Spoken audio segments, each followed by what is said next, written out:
السلام علیکم۔ کیا آپ جانتے ہیں رسول اللہ صلی اللہ علیہ وآلہ وسلم روزہ کیسے رکھا کرتے تھے؟ آج ہم روزہ رکھنے کا سنت طریقہ سیکھیں گے۔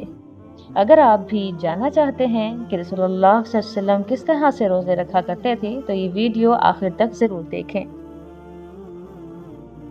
حضرت ابو قتادہ رضی اللہ عنہ سے مروی ہے کہ ایک شخص نبی کریم صلی اللہ علیہ وآلہ وسلم کی خدمت میں آیا اور کہا، اے اللہ کے رسول، آپ روزے کس طرح رکھتے ہیں؟ تو رسول اللہ صلی اللہ علیہ وآلہ وسلم اس کی بات سے ناراض ہو گئے۔ جب حضرت عمر رضی اللہ عنہ نے یہ صورتحال دیکھی تو بولے، ہم اللہ تعالیٰ کے رب ہونے، اسلام کے دین ہونے اور محمد صلی اللہ علیہ وآلہ وسلم کے نبی ہونے پر راضی ہیں۔ ہم اللہ کی پناہ چاہتے ہیں کہ وہ ہم پر ناراض ہو یا اس کا رسول۔ اور حضرت عمر رضی اللہ عنہ اپنی یہ بات مسلسل دہراتے رہے حتیٰ کہ نبی کریم صلی اللہ علیہ وآلہ وسلم کا غصہ زائل ہو گیا۔ پھر حضرت عمر رضی اللہ عنہ نے کہا، اے اللہ کے رسول، وہ آدمی کیسا ہے جو ہمیشہ ہی روزے سے رہتا ہو؟ آپ نے فرمایا، اس نے روزہ رکھا نہ افطار کیا۔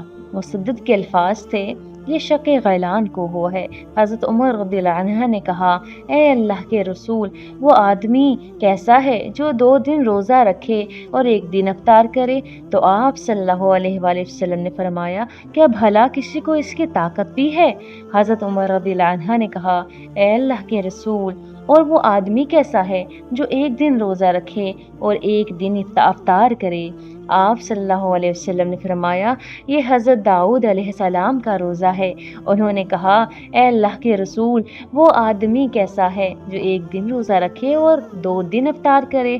آپ نے فرمایا، میرا جی چاہتا ہے کہ مجھے اس کی طاقت دی جاتی۔ پھر رسول اللہ صلی اللہ علیہ وآلہ وسلم نے فرمایا، 3 دن ہر مہینے میں اور رمضان سے رمضان تک۔ ہر رمضان میں پورے روزے رکھنا، یہی صیام الدہر ہے، سدا روزے سے رہنا ہے۔ اور عرفہ کا روزہ، میں اللہ سے امید رکھتا ہوں کہ وہ اسے 1 سال گزشتہ اور 1 سال آئندہ کا کفارہ بنا دے گا۔ اور عاشورہ محرم کا روزہ، میں اللہ سے امید رکھتا ہوں کہ وہ اسے گزشتہ 1 سال کا کفارہ بنا دے گا۔ تو یہ ہے ہمارے پیارے نبی صلی اللہ علیہ وآلہ وسلم کا روزہ رکھنے کا طریقہ، کہ آپ جب روزہ رکھیں گے اس کو رکھنے کا، اس کو افطار کرنے کا طریقہ اسی طرح سے اس کو فالو کریں گے۔ یہ حدیث ہے سنن ابی داؤد کی 2425۔